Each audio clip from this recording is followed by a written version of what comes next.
Hi hello it's me എന്നാ നമുക്ക് നല്ലൊരു പെർഫെക്റ്റ് ആയിട്ടുള്ള ഒരു റെഡി ആക്കാം. അപ്പോൾ ഞാൻ കുമ്പളങ്ങയാണ് എടുത്തിട്ടുള്ളത്, ഹാഫ് പീസ് എടുത്തിട്ടുണ്ട്.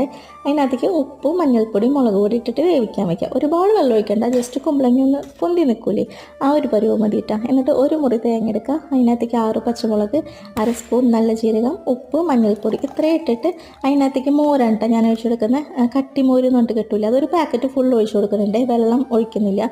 എന്നിട്ട് നന്നായിട്ട് നല്ല ഫൈനായിട്ട് അരച്ചെടുക്കുക കേട്ടോ. അപ്പോൾ തന്നെ നമ്മുടെ കുമ്പളങ്ങ വെന്ത് വന്നിട്ടുണ്ടാവും.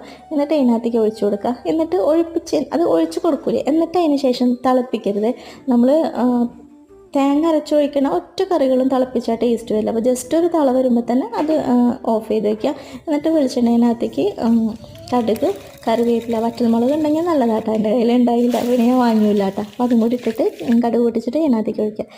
അത് ഇരുന്ന് വരുമ്പോൾ നല്ല കുറുകി വരും കേട്ടോ, നല്ല ടേസ്റ്റ് കഴിക്കാനായിട്ട്. അപ്പോൾ അത്രയേ ഉള്ളൂ. Tata bye, it's me henna.